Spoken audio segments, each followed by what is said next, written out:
So feel free to connect with me through my link tree. All the ways to contact and connect on socials are right there on that page. Yeah, that is great. And we are going to be playing the packed episode from this last Wednesday where Stephanie and I do talk about community pay it forward, community dare to care, and a lot of the other things that we're looking to do. So as soon as this show's over, please check it out because we're going to just jump from one to the other. So, Patrick, my friend, why don't you give us a little bit of information about what you're doing? My name is Patrick Myers, and I'm the founder of Occult Edge Global. And what we do is we provide as many platforms as humanly possible through media, uh, books, animation for people to tell their stories and get the information out of the gospel and the impact that it can have in your life. And so right now we have a men's podcast through our media company called Consuming Fire Media, and we have a men's it's called the Men's Pit Ministry Podcast. And this one is just for men to be able to come on and be able to talk about how um, we can walk together as men. Number one, because that is just one of the things that I find out the most with men is that we do not talk to each other. We do not talk to anybody about what's going on in our lives, and it's usually to our detriment. And so um, we talk about the issues, whether it be lust, whether it be depression. Today, the topic was, hey, why am I suffering? And um, and then we go through the Word of God on why those things are, and we give a worldview, and then we give a biblical view, and it's pretty powerful. It's some things that's changed our lives, just doing the show. The next one we're getting ready to launch here this August is going to be Voices in the Fire, where we are going to have the local community come on and share their stories of how they went through different fires in their lives and how God brought them through it. Um, the next thing that I'm doing is called the Youth Initiative. This is going to be a youth-led podcast, and also on the side a nonprofit mission where we are taking. I did this project called the Missing Voices Project. It was $1 million project where people around the world taught us how to think innovatively and outside the box on how to do ministry outside of the church. Um, without a lot of the religiosity. That's not a word, but I'm making it up right now. And um, so with this right now, we are having kids come to this thing, and last night was so awesome. We were teaching them how to do mind mapping and how to take their ideas from a concept uh, where it's just a dream, and then to be able to put it out on paper and get all those things out in your mind so you can actually take it from concept to an actual to a mission and then a goal that you can accomplish. And watching them just take this idea of going to the elderly and doing art and games and just a kind of program that these uh 16, 17-year-old 19-year-old people, the kids are coming up with this stuff that I would never think of. It blows my mind anytime that you give teens the tools to become what they want to be. It's just it never ceases to amaze me what they become and the ideas that they have that we are just completely disconnected from. And so right now, that's what I'm doing. I'm having the time of my life, and I'm just a man that loves God and want to tell people about um, how free they can really truly become, and the source that made you. Yeah. It's always great to have you here. Great to have you here every week. So, man who's been gone for a couple of weeks, Mr. Dennis Schroeder. How you doing, Dennis? I'm doing great. I'm glad to be back. Glad to be part of the community here. And yeah, I've had the great joy and opportunity to travel out west to the Washington State area for the wedding of one of my daughters, and basically took the whole month because it's been a while since I've been out there, and took a nice long drive getting there. Visited with all kinds of family and friends in the Pacific Northwest, and then took a little bit longer drive coming home with stops in Medford, Oregon, Idaho Falls, Idaho, and Emigration Canyon, Utah. So good to be back home, though. Well, how is your GoFundMe going? My GoFundMe is, we've got about 2/3 of our goal. We are trying to raise $2,000 to be able to acquire the set of books that we promised our first family that we're honoring. I am the founder of the Price of Freedom Foundation, and we're working currently with 4 Gold Star families. The first family is the family of Machinist Mate First Class Alfonso Abdel Amos, who served 18 and a half years in the United States Navy and was lost at sea.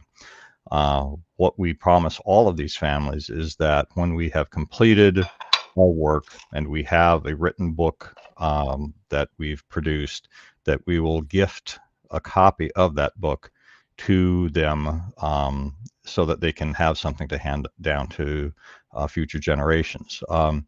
The publisher that we're working with, great publisher out of South Carolina, Palmetto Publishing, their minimum print copy is only 100 books, which most print publishers require 500 or 1,000. So this is the most economical way.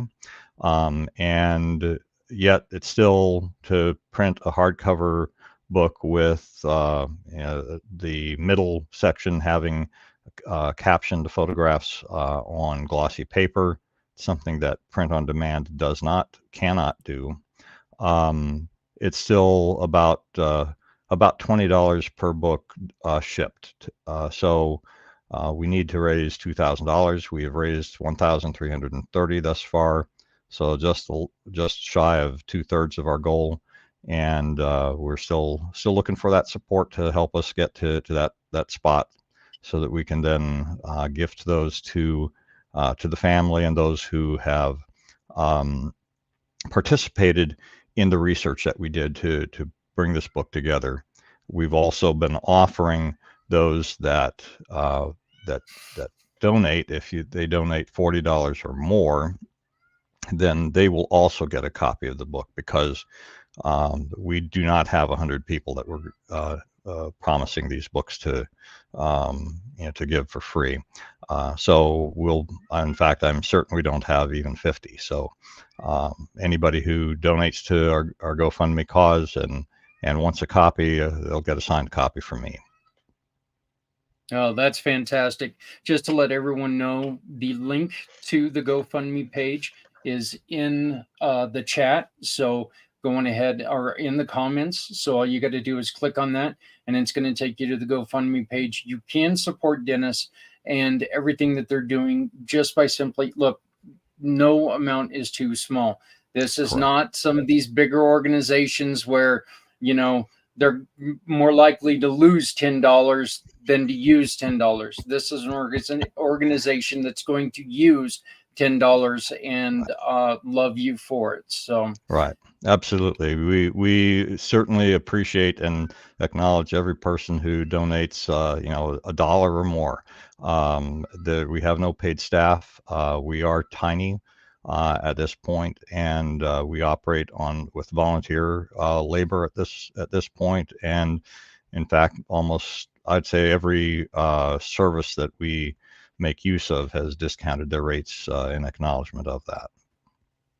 Yeah, we just wish you the best of luck. We're hoping we can get this first one out so we can concentrate on the second, third, and fourth one. But welcome back. It's great to see you again. Mr. Z, you're up, brother man. Thank you, brother man. Appreciate that. Good morning to you, Steph, and everybody here. Hello, world. My name is Z, or you can call me Mr. Z. I am a web developer and I am also a consultant that specializes in helping nonprofits, family owned, and veteran owned businesses who are looking to modify, maintain, develop, or redevelop a custom website Z World is waiting for. Back to you, brother man. Short, sweet, like always, just never takes enough time to take the credit he deserves. Thank you. And I am not the only one who says that, but another gentleman who never takes enough time to take the credit he deserves is my buddy Trevor. How are you doing, Trevor? I'm doing very well, thank you. How about yourself? Doing okay, doing okay. Good. Getting I ready don't know many for, people. Getting ready for a very interesting conversation here in a little bit. I think we're going to That's talk about great. Brits with beards. Oh, you mean like some Yanks with beards too? You know, Yeah. so, So- yeah. No, I'm just waiting for our representative One Hope Wine to come with a beard one day. Yeah. Well, Yeah. she could do that, but I don't think that. I don't know. She'd still look good. So, tell us a little bit about Charity Revolution, my friend. Well, Charity Revolution is a marketing company. Like myself, I've been marketing for 20 odd years and found that one of the areas where most nonprofits seem to need that little bit of extra help. So Charity Revolution was created with the what's the word I'm thinking of? I don't know what the word I'm thinking of. My mind's gone blank.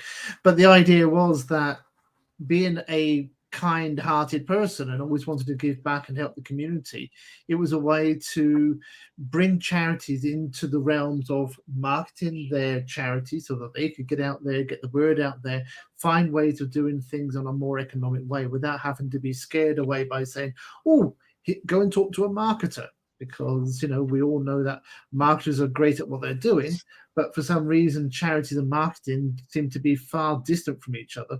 But when you're out there looking for a donation or looking for support, that's what you're really doing. It's just the language has changed. The functionality is very much, we're out here, we want to be exposed, we want recognition, and in that return for what we're doing, if you can support us with either some time, which is the most valuable element that we all have, but if you can't give some time, maybe a little bit of money so we can get other people to share their time with us. That's what Charity Revolution does. Thank you very much for joining us. I greatly appreciate welcome. it. And on behest of one of our family here, I'm going to tell you a little bit about me because I guess I don't do that enough. But Stephanie was bringing that up. But my name is Zach Clayton. I started Community Pay It Forward, Community Dare to Care 9 years ago. I was run off the road on my motorcycle. And matter of fact, guys, I am 7 days away for it being 9 years. So we're coming up on my birthday again. So but it's the younger birthday. It's not like the normal birthday where I sit there and go, oh God, it's another year and I feel it. But and what we do is we try to raise money for great organizations by teaming with great organizations. You shop with Trevor, we can support Patrick. You shop with Z, we can support Dennis. You shop with Stephanie, we support other nonprofits. It's wonderful what we do because what we're doing is we're putting together a database of very, very strong people with other people who have different strengths, and we're working together to make this world a little bit better. And so if you'd like a little bit more, we would love to have a conversation with you. My card is on the bottom of the screen, or just go to communitypayitforward.us and you can see the wonderful work of a couple of the gentlemen that we work with right now. Mr. Z is our webmaster, and we often have Trevor look through and make sure that we're not doing anything wrong, and ask him to rap upon my skull if I do something that's out there that's not supposed to be out there. So But and Trevor's never one to shy away from rapping me upon the skulls, so which is a good thing. But Zach Clayton, All in community good pay it taste. forward. Yep. You can always reach out to me 970-909-0751 970-909-0751.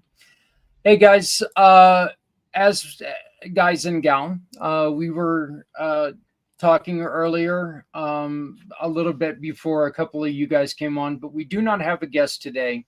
And we are hoping that our viewers want to get involved with this. We kind of want to go in a direction of we're going to look at the way that the world is today and maybe talk about some of the problems that we notice that are out there and some of the things that we see as problematic and putting pressures on people that don't need to be there. One of the things that we were all talking about, and this is right down everybody's area really, because it seems to me like we're putting a lot of pressures on kids nowadays. And this is absolutely in no way, please understand, this is not bashing any groups or anything. But I think right now what we're asking kids to do is we're asking kids to make choices that none of us were asked to make at the age that they're asked to make now. Okay. I remember my parents telling me, you don't even need to be thinking about sex until after you graduate. Well, I was a teenage boy, so I thought of it way before graduation, but now we're asking kids to make a life decision in grade school almost. And Z, I want to ask you this because you really, really work hard to make sure that everyone is included and everyone has their rights, as which I think we all do. But do you see this as a problem that we're asking kids to make a decision when it comes to sexuality way too young? Or do you think that we're on course and we're doing it right? All I can say is these kids are still developing their learning habits, and what they're exposed to could be influenced by their futures. And I can't say how to raise kids, but all I can say is these kids are very impressionable, especially on social media and what they see and what they're exposed to. And if anyone disagrees, by all means, I'm open to your thoughts. And long story short, I just think these kids, I guess, don't know any but better. And what they're influenced by isn't by the right information. I mean, I'm no child expert by any means, so I'm gonna kick it back Well, to I you. just really find it kind of weird. And Dennis, what is your thought on this? We ask a kid to go from watching Barney to tell me what your deepest, darkest thoughts are, and let's make a decision on who you are right now, even though you haven't had a chance to experience everything in this world. I think it's a terrible mistake that our society is making. I think it's going to have very negative consequences for a whole lot of these young people as they grow older. I mean, I can remember things that I thought and choices that I made without these kind of pressures when I was young that I regret. And I think everybody has had that experience. Man, Yeah. I really didn't know what the heck I was doing or what was I thinking. And they are asking kids to make even more significant and lifelong kinds of changes and decisions that they just shouldn't be asking them to do. So it's a from a from a faith standpoint, as well as just thinking about it from a sociological standpoint, this is something I think that society here in the United States and wherever else in the world it's going on is going to live to regret. Trevor, let me ask you, because you're from a different society, and let's be honest, European nations are far more open with sexuality than we are here in the States. We're damn near prudish when it comes to some of this stuff. Yes, What you are. Yeah, well, we truly are, I mean, Mhm. what are some of the things that you like? What is your opinion on what's going on? And tell me, like compare and contrast maybe a little bit. Right. Well, there's two elements here that I want to start off addressing. One, what are the age of the children that we're relating to? Because, at the end of school, most children cannot know how to use a credit card and a checkbook. And that's a responsibility that we all have for life. So how can you expect them to make a decision on what type of relationship they want? I can't seem to balance that one in my head very well. And pardon the pun about balancing, especially with a checkbook. But when you've got in the simplistic form, a male form and a female form, and we want to talk about the concepts of how we reproduce, you need one or the other. And I've come up with this question in debate and say, well, okay, because there are like 72 or 76 other types of genders, if we wanted to have a child, which other gender do I need to be with to make that child? Do I need number 42 and a 46 is compatible with myself? Or do I have to go back to the original male or female? I think we're starting to open up way too many questions and combinations of things that is just not appropriate for a child. Now, I'm not saying they should be excluded or hidden from it, but let them make their own choice. Let it be that, you are a male, you are a female, these are the bodies. Now, what your desire to do in private life is another element. In the same way, we can't deny an Oriental or an African person from the shade of their skin or the shape of their eyes. That is it. They're born like that. And how we adapt and address them can be, well, you are from an African origin, you're from an Asian origin. I'm from theoretically a European origin. I don't know what that really means. I don't have an identity. And going back to your second part of the question, saying, are we more liberal in the UK or in Europe? Yes. When it comes to seeing the naked form, it doesn't bother us. Because if you think about now, Stephanie, I believe you're a mother. How do you feel about your children seeing your family members undressed? You don't think anything odd about it. So if the children are growing up in the home, seeing the naked form, why is there a problem all of a sudden when they get to the age of puberty and all of a sudden we've got all the hormones shooting off? It shouldn't be the point of, well, we've gone to the beach and look, this beach is topless, or this lady here or this gentleman here are changing their swimming costumes. Well, if we're all built the same way physically, others male form or female form, we haven't got a problem. I've been to beaches when I was rampant with the hormones, and there were people sat there with either their tops off or changing their bikinis.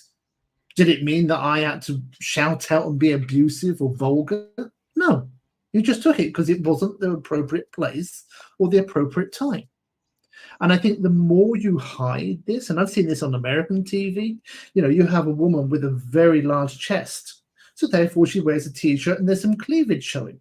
So there it is on a news article, and we're now putting the blur effect over the cleavage. But for every child, they've seen cleavage of any woman walking down the street or even at home. So why is TV in one sense trying to build, oh, you shouldn't notice it? Because whatever you hide makes people curious. And I'm sure we've all done this to summarize, oh, look at the park bench. It says wet paint. Is it? Let me touch it and find out. Yeah. Stephanie, you and I did have a conversation about this. You not only are a mother, now you have two daughters, and so you have a very very different responsibility than I do. You know, when it comes to that. But you know, some of this stuff is very uncomfortable as you as a for you as a mother when you have somebody coming into a locker room with young girls. Right. Well, back to Trevor's question. Yeah, my kids took baths together for like a very long time. Up until like more recently, actually, maybe longer than they should have, but it was their choice to stop, not mine. They decided, you know, when they started to get uncomfortable with it. And I've spent a lot of time in preschools with my traveling gymnastics program over the years. Like this was my previous business. I serviced those schools for so many years, and there were 4-year-old boys that played with Barbies. You just didn't draw attention to it. It was normal. They were exploring. They were, you know, like role playing. They were playing with their friends. It wasn't such a big deal. And they grew out of it and then explored other things. So I guess there's a lot more attention being drawn to things like that now. That, I mean, I wouldn't freak out if my 3.5-year-old was playing with dolls. In fact, he watches girly shows with my daughter all the time. You know, it's okay. You know, they're learning, they're exploring. You know, I think about the things that Patrick is doing with his group of kids and giving them the tools to be who they want. And this might be a different like spin on your question a little bit, but I think that a lot of this is like pressures to condition the kids, to push them into specific, you know, even careers. Cause I know Patrick is like really letting them explore like different avenues for, you know, different things that they enjoy. And kids have this great imagination, you know. I don't know. If you watch a baby trying to walk, they go, they fall, they go again, they fall, you know. And I think that all the pressures, the world, the environment, the social media influence, everything that changes these kids as they go on, where like, oh, maybe I shouldn't go again. Maybe I shouldn't, you know. If you think about a baby, they're constantly like going after what they want, you know. Think of a toddler. How many times will they ask you for that freaking cookie until you're finally like, okay, take the cookie, take the cookie. But I think that the consistency with just trying to mold these kids, that influences and changes their direction over time. So I know that this is a different standpoint of what you were asking, but I think it's no, this is fine. And by the way, that's only a good parent. I'm the bad parent. I would just eat the cookie and then the kid would have to shut up. So, you know, but I love that Patrick is having these kids continue to dream and helping assist them in what those dreams are, like, you know, like the planning that he was having them do and stuff, and the mind mapping. Like, keep the kids freaking dreaming, man, about what interests them, you know, no matter how crazy it sounds, you know, because I feel like the world is going to shut them down at some point. Like, good luck, you know. No, like, support them and let them go after what they want. I think there's a lot of molding even into specific careers, because that's what the country needs, right? But it's not maybe what that person needs. So I don't know. But yes, when it comes to schools and specifically elementary schools, I think that should remain with education, and there are certain conversations that should be had at home. Well, I think, you know, and I truly believe this, Patrick, and I want to bring you in on this.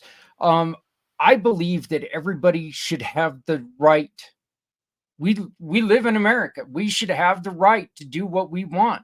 You know what? If we're comfortable or if we're uncomfortable in our own skin, by the way, who here has not at some point in time been uncomfortable in our own skin? Every single one of us has. Okay. We just need to allow kids to be kids and stop pressuring them to make some of these adult decisions. I mean, I think it's kind of funny that we're asking kids to, one, you know, give us your, give us your his, her, whatever that is. And oh, by the way, also sign up to die at 18, yet you haven't lived yet. You know, we're not allowing them to live. And Patrick, you deal with kids every day, and you were saying a little bit earlier that these kids they're suffering from it. You're on mute. Yep, that age-old mute. I'm going to do this first before I speak, because I'm not going to apologize for what I say.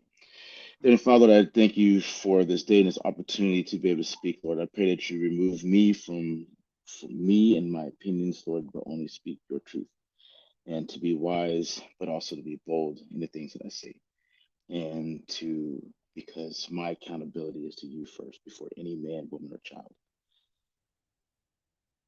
In your name I pray. Amen. So,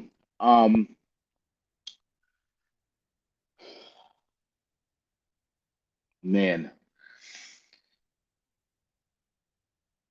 I think the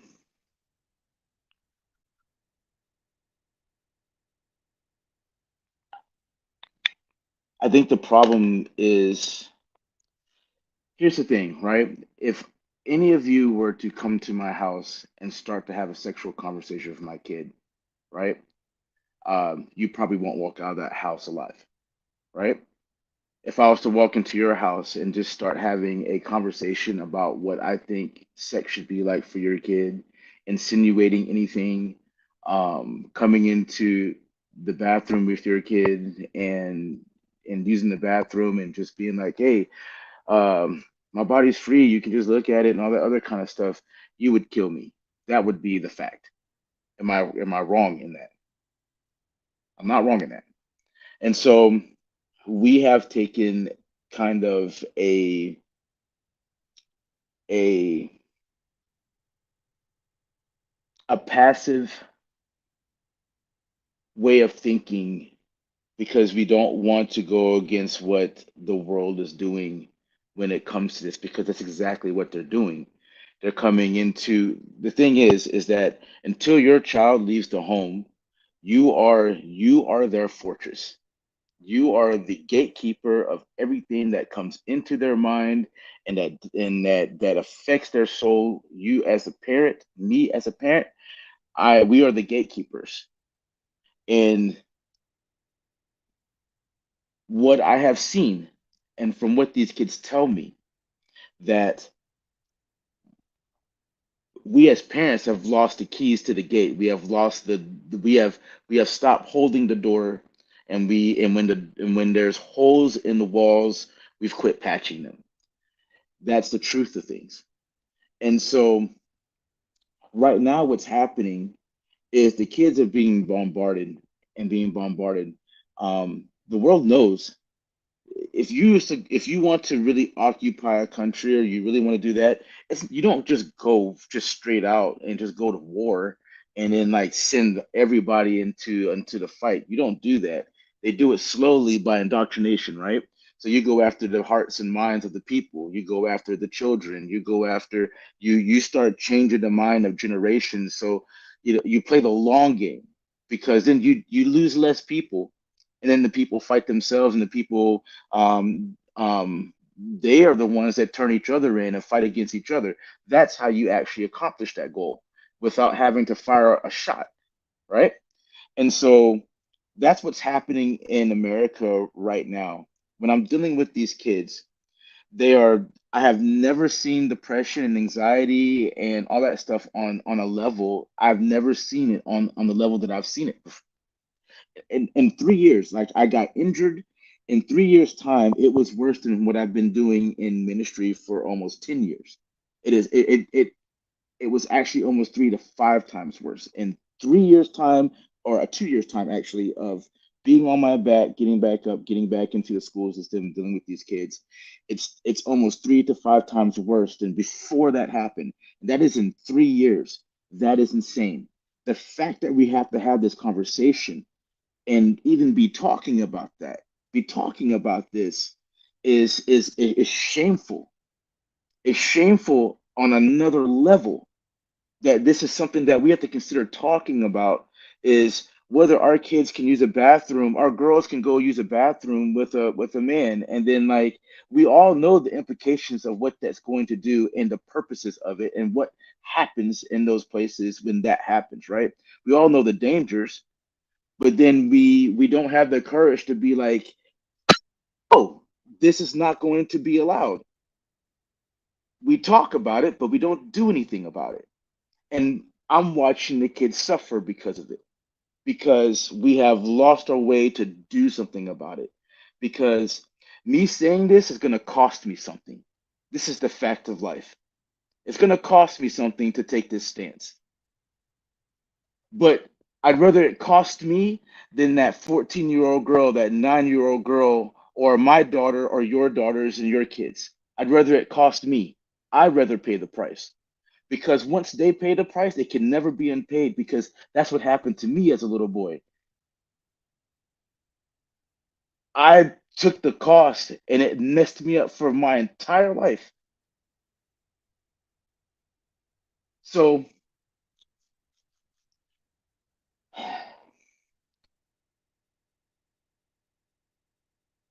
we have too many people that feel the same way, right? The fact that,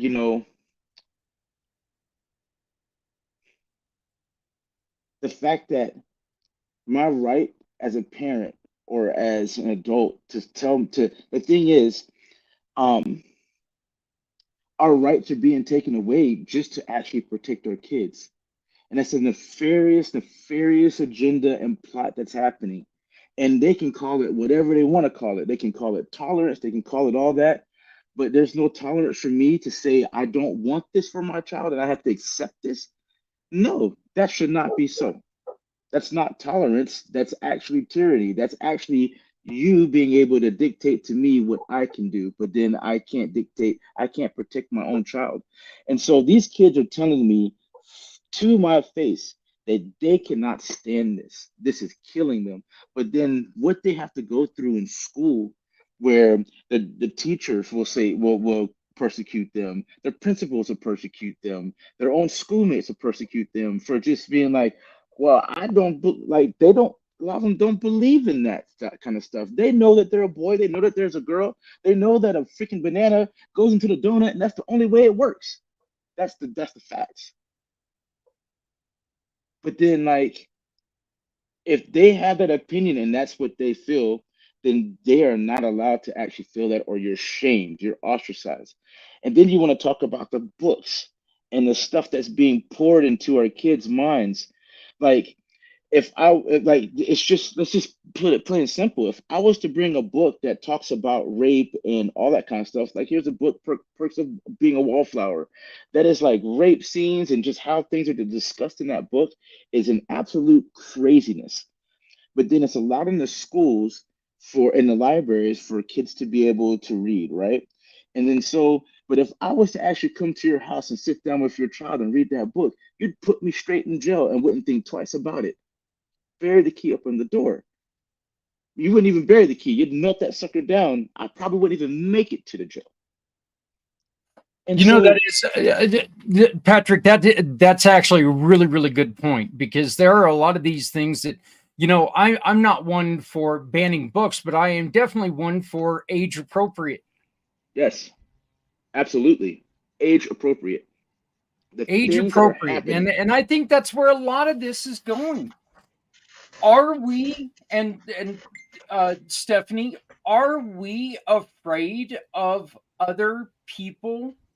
Are we afraid of what they think on how we're parenting? Are we allowing other people to exactly what Patrick said? Are we allowing them to shame us into being parents?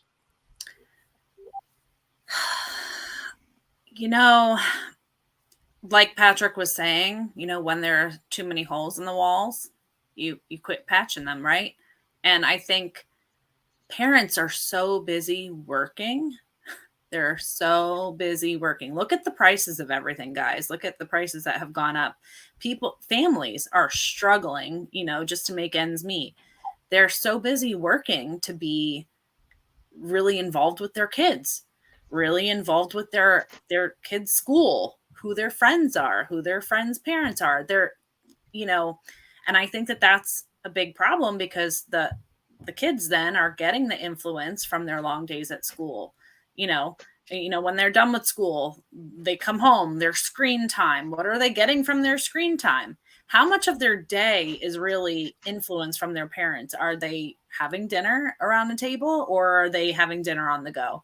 What does it normally look like for an American family? I feel like the time with the parents is probably a very small percentage of their day. I don't know if you guys would agree with that or not, but I think for the majority, parents are working over 12-hour days with their commute and everything else. Of course, it's going to vary depending on where in the country and all of that. But I think that they're too busy working to stop and pay attention to what's actually going on. And just in the conversations that I've had recently, I think that some people are still just learning that these topics are coming up also, not even aware that this is a conversation being had. So, Dennis, you just had a daughter that just got married. I know that my kids are a little bit older, and this wasn't as prevalent, but I mean, it was there. But it was really one of those things that and I'd like to get your opinion on this, but I always told my sons, you know what? I'm going to love you no matter what you choose, but make sure that you choose wisely. Make sure you understand what you're talking about. Absolutely. I mean, these issues were definitely not in the forefront when my kids were growing up. I mean, my youngest child is 32, so it's been a while. But absolutely, I mean, my approach to my kids was always to I'm going to give you the benefit of my experience and what wisdom I have. But ultimately, this is your life, and it's what you do with your life is going to be up to you. And I tried to support and empower them in everything that they chose. And they all knew that I would love them no matter what direction that they went, and they still know that. Even as adults. What I was just trying to put into our sidebar chat here, something that I think sometimes there are elements of wisdom from eons ago that ring true today. And I saw a quote attributed to Marcus Aurelius that says, the object of life is to not be on the side of the majority, but to escape finding yourself in the ranks of the insane. And I believe that rings so true today. I think that when we cave to groupthink of the majority, currently it's on the left, but we can probably all think back to things in history when it was on a different political side, that we can be truly amongst those who are insane. And I think that is absolutely what's going on right now. Yeah. Trevor, you bring, and I'm just going to read this out because I shared it in the comments, a problem that everyone wants to be alike, so they'll avoid conflict or expressing an opinion that goes against the majority. But as a parent, you have the right to teach the right from wrong. And now that now let the kids decide. I love that, because you're not, look, we all want what's best for our kids, but let's be honest, we're going to push them towards what's best for us in a little way. Okay. We're going to want our kids to be a lawyer over a circus performer. Maybe our children want to be a circus performer, and there's nothing Well, I'll say there's nothing wrong with that, but I'm yeah, but and that's all due respect to all you circus performers out there. But I mean, you guys are talented, a hell of a lot more talented than I am. But I love the way that we are scared.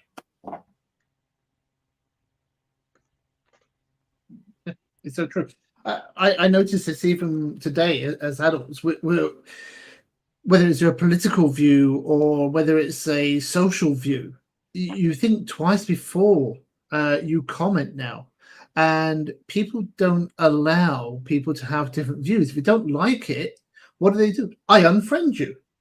You know, so what's the point of that? Because I'm not going to learn other people's opinion. Now, something else popped into my mind, which changed when I was at school.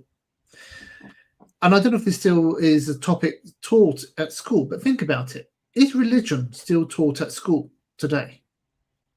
No, it's not in England. Hasn't been since the early 80s. You know, we started understanding about religion. Well, I was C of E, so therefore it was a C of E biased thought process.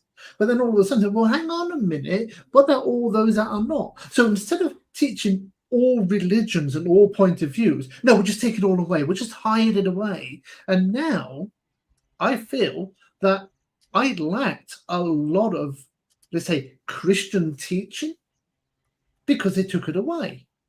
Now, if we take away the training of people, the art of being afraid to speak your mind without consequence, the fear of that is so impelled upon us that when it comes to, let's say, talk about politics, I think I feel safer talking about politics and upsetting somebody than I would about talking about religion.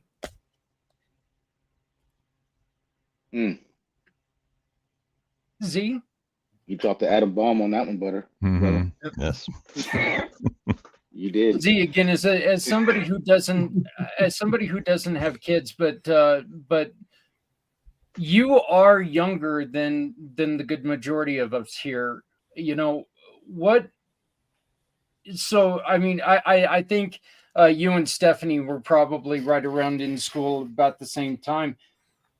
Are you seeing a difference in the way that the way that kids are growing up now than when you were growing up? Yeah, a lot of good points that everyone is saying, and things were a lot different back then than it is now. And I guess we just have to second guess ourselves in this circus that we're kind of thrown in. Yeah. What would be your suggestion on what can we do to try to, I don't know if right this ship is a good way to put it, but I'm going to put it that way. You know, what do we need to do to remember that we've got to let kids be kids?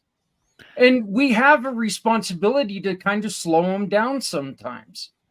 It's like, wait a minute, don't, until you explore, it's like one of the things we're bringing up politics here. One of the things that I've always told my kids is don't say that somebody's stupid when it comes to politics unless you have a reason to say they're stupid, because every politician's stupid. I'm sorry. But you got to experience it, right? Mm-hmm. Well, Yeah. I'll be honest. Like everything I said, I don't believe. Like, okay, yeah, it might hit on some politics, but I'm no politician. Yeah, I'm no politician. I could care less. I mean, it's important to know, but that's just not what this is about. It's not about politics. Um, but it is about, man, just the God-given common sense that God's given us, and the right that is our freedom to be able to speak what is true and what is right, and to have those opinions. We've lost the art of being able to just talk to each other, and disagree and be able to keep my boundaries. Like there's no such thing as boundaries anymore. Like all that's being torn down. My boundary is that none of y'all get to talk to my kids about their sexual orientation. Nobody gets to do that except for me because the word of God says fathers raise your children. That's my job. Period. Nobody else's. That's my responsibility, my God-given right. Period. Nobody else gets that say. But if I take that stand, right? And the thing is, Trevor, you brought up something, you said something really, really good earlier, man, when you were just like, people are afraid because, like, yeah, nowadays taking a certain stand can cost you your job. Um, to be honest, it can get you banned, it can get you canceled. I mean, it's so easy for that to happen now. And then that fact alone should really, in my heart, that fact alone makes me take a harder stance because what I've learned in life and what I've seen in just uh in the world and when it comes to evil especially, right? Evil usually you don't have people that just go, we're gonna just do this evil thing and just bring it on. It's this thing that is it's allowed over time. And then when it's implemented and it's when it's taking its whole grips and it has everything just bound up where it can't do anything, then when it clamps its jaws, right? That's when people want to struggle to get out of it. But the thing is, it's been closing around them the whole time, and then they wasn't able to do anything to that. And so when you think about like what happened when it came to how the Jews got exterminated, you know what I mean? Were being exterminated. That was because over time this indoctrination thing happened, and then when it happened, the jaws shut. Well, then now you have millions of people dying over something that I mean, in human nature, just shouldn't have happened, right? It shouldn't have happened whatsoever because there should have been enough common sense to be like, man, we shouldn't be putting all these people in ovens and everything else and doing all this crazy kind of stuff. There should have been this thing that happened in people in society that was just like, this is not going to happen. But this is what until the jaws shut. And now we had to lose millions more lives because now people had to rise up and fight against what was already starting to be clamped down, right? And so that's what's happening right now in our kids. It's like, it's okay to be scared, but my daughter, right? My daughter, I don't want to, I do not like putting her business out there. But there's a point in her life where she was just really struggling mentally and emotionally and physically. And at that point, it was either do I be a father and just go about my business and do my own thing, or do I take off and put everything I can into her to help her to help inform her of who she is so she can live and survive. What are my choices? I have a human being, a daughter right here, that's more important. That's the truth of things. I can find other work, I can do something else, but I don't get another daughter. I don't get another child. And so we have, so the thing is, I'm very desperate about this because I'm watching kids die. It's not just a theory. I'm watching kids talking about at 9, 10 years old, talking about they don't want to live because of these issues. And they're getting younger and younger. Now I'm dealing with them from the ages of 6 to 12. Like I didn't know. I I was I think the worst thing I was thinking about was like maybe touching a boob or something. Yeah. And that was like 16. Like, you know what I mean? I'm like, oh, a boob, that was it. You know what I mean? Like I wouldn't dealing with like, I had some stuff that was going on, but it wasn't like how it is today, where kids are just literally like offing themselves and all over the world they're jumping off of buildings and you got the parks in Japan and I went and researched that. That's crazy. And they're young doing this. So the issue is not it's okay to be scared, but it's worse not to do something.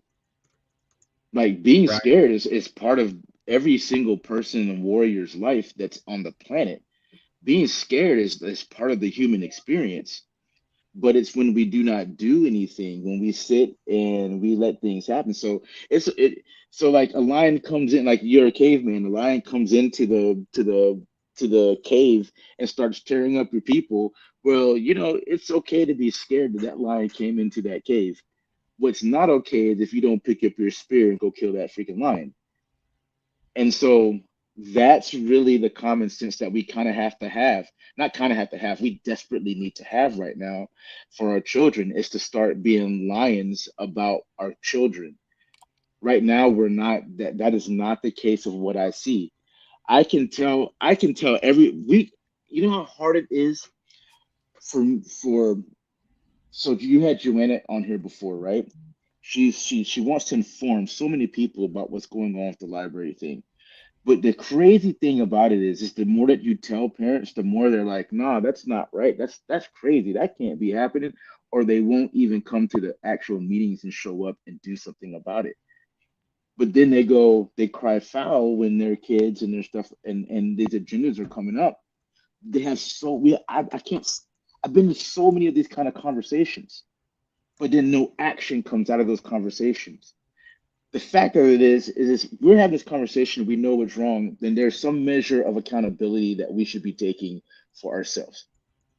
That's the fact. That's what should be happening. And the fact that we don't, because football, basketball, all their other daily things, sometimes, to be honest, our jobs and all that kind of thing, even though it's the source of our money, and it's not a condemnation thing. I'm not saying go quit your job because your kids, whatever. It's not what I'm saying. I'm saying, like, if the world is so willing to go so far to take your kid, how far are you willing to go to get your kid back? That is where you have to really honestly ask the question. And it's I believe that I'm called to say those things because it's the things that people are really afraid to say. And I'm just, it's the thing is I've already died once. There's nothing else none of y'all out there can do anything to me personally. It's already happened. So there's nothing you can do to me to make me not be bold enough to say what's true. And so it's just that simple. How far are you willing to go get your kid back, to stop this from happening to your kid, to keep your kid alive, to keep your kid from being depressed? And then what it says, you should love your neighbor as yourself. So how far are you willing to go so that your neighbor doesn't have to suffer the same thing as your kid? That is Yeah. what we've lost as a society, is to love our neighbor as ourselves. So as long as it doesn't happen to my kid, I put my kid in private school, I do this, then forget about all those other kids over there that don't have the same rights and abilities and stuff that you have. So, like, are you willing to fight for even those kids? And imagine a world where that was the case and people stood up and people were bold and people were like, imagine if you was a mom that just, like, your kid's suffering in this way, but then you have this job. Yeah, if you say this is wrong and you don't agree with this, like, what will you say if something happens to your child and you could have done something different about it? What Yeah. can you say? And you kept silent. Look, I think the biggest thing about all of this, and we need to go through and do our what we learned today real quick, but and then Dennis, you had an announcement that you wanted to make. But I think the biggest thing that we can do as adults is we can do exactly what we've done here. We've had 6 of us that are in different stages of life, different areas, from different places on earth, different political affiliations, different backgrounds. We were all able to sit here and calmly discuss this. None of us have a kid sitting next to us right now that would have listened to this conversation and flipped out because they thought we were trying to hold them back. We were able to sit here and discuss this like adults, and I think that we need to do that a little bit more. Amen. Absolutely. Absolutely. So, Trevor, what did you learn today, my friend? What did I learn today? I learned that we should be talking more like this openly, not only to ourselves. Don't be afraid to talk. when it comes to children, let them have this conversation too. Listen to this type of Yes. conversation. It's down to education. You know, there is wrong, there is right, and that's easy to address. But when the information source, when I say, well, the sky is green, and I can be right until you prove me wrong, but you have to accept that you may be wrong in your thinking. And that's the challenge I think that we have, but that's the thing that we should embrace. Yes.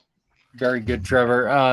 And thank you for bringing up that the kids need to be part of this conversation. That's something that we did not, I didn't bring up, and that's very true. Stephanie? I think that these are all really, really great points, and Trevor shared some things that I agree with too. But yeah, I think we just have to be open and willing to communicate and be open to other people's views. Just continue the conversation and just keep the kids safe, man. This conversation should be for the older kids. Yeah. Patrick? For me, it's I guess from the group, from especially what Trevor was saying, sometimes when you get into the fight of things, right, and you're just seeing these things happen, and you're seeing it from like the bottom, the ground, the actual battle, right? Sometimes you can forget those things about, like, man, the parents are scared and stuff like that. In my mind, I guess it would be like you don't have time to be scared. You just don't. That's really how I feel about it. But then, like, everybody's not built that same way. Like, they're just not. And that those things are important. And then also having that conversation with the kids, that is one of the most important things, because you'd be so surprised on how they feel about things. And then for Stephanie, as far as that's one thing that's really important. It's just welcoming other people's points of view, like being very open-minded. The reason I can take this stance is because I have listened to a lot of people, but then there is common sense. There is just, well, there's an alligator right there, and then there's a clear path. Well, do I go step in the path of the alligator and just be like, to be okay, take my chances? Or do I, go this crazy path? That's why my black behind don't go to the ocean and get in the water. That's why y'all get bit up by sharks. Because of that right there. I had a really good friend.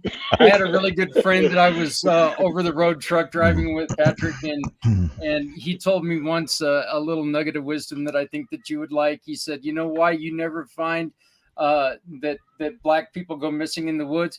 Because black people don't go missing in the woods or messing in the woods." So he was like, "That's the reason why we don't go missing." So, but. I just wanted to add, just hold conversations. Let's just, regardless of your beliefs, regardless of your political stances, regardless of any of that, these are problems that our kids are dealing with today. Okay. Yes. As scary as it is, sometimes the kids are our future. And we need to make sure that we're allowing them to express themselves. But you know what? When you have to slow them down, you have to slow them down. Dennis, you had some news for us, and then you wanted to. Then I need to get your thoughts. Okay. Well, actually, let me talk about what you asked everybody else here about today's conversation. That is that we live in very difficult times, and we have some challenges that we're facing that previous generations didn't have to face. And I think it does call for what I see as a need that is lacking in so many areas is a need to have civil conversations with people you disagree with entirely. And that's something that I was taught and that I learned to develop. And I mean, sometimes, and I don't know where the balance really is to this, but we have a First Amendment that says we can say whatever we want to say, but sometimes if I'm just shooting from the hip, I'm going to be saying it in a way that's going to really hurt or offend somebody else. So I've always tried to be thoughtful about what I'm going to say before I say it. And I think that skill is something that is lacking in a lot of areas in this world. Now, the good news I wanted to share, it's a little bit of good news because I see it as something really positive about the whole subject of helping people to decide to stay around with us another day. This morning, before I came on here, I had to go to the hospital where I'm going to have my surgery on Wednesday and do some preoperative blood work and other stuff. And while I was in there, they had a whole list of questions about my health history, etc. But they asked a question I have never had asked from a healthcare provider before. And that is, have you ever in your lifetime attempted or made a plan to harm yourself and or had thoughts about it? I was blown away because I was able to talk about the fact that yes, I did at 17, have the gun to my head, etc., and talked a little bit about the years of depression and suicidal ideation that I'd had while I was in the Army, and the fact that I have not had those kind of thoughts in a very long time. But the fact that is now a routine question that they are asking every patient before they go into surgery, I think is a phenomenally good step towards what we all want to see happen. So I agree with you. I don't know if it's outside of the Sumner Regional Medical Center system or not, but I think that was just really, really, really good news. And I, in a subject that is sad and oftentimes not good news, I wanted to share that. Thank you so very much. And hey guys, I know that this was us kind of stepping a little bit out of our comfort area, but this is what we've got to do. And I think that I think in a roundabout way, this is what we were all talking about. We can't just let other people say things and just sit back and watch it happen. We have to speak up. We have to speak up for our kids. So let's just be there for them. Hey, we will be joined next week by an individual I met a couple weeks ago. And once again, when we talk about what we talk about, we are going to explore everything there is when it comes to healing. And Diamond, she goes by Diamond Drip, has found relief in using mushrooms, and we're going to be talking about the healing mushrooms that she has experienced. So again, next week's going to be a little controversial, but it's extremely helpful to some people out there. For my family, for our family, we want to thank you very much for joining us. Please, if you ever have any questions, send us an email. All of us are here to talk. Please remember that suicide is final, and just keep moving forward. And we will see you next week right here on Footprints Forward. Thank you very much. Have a great day.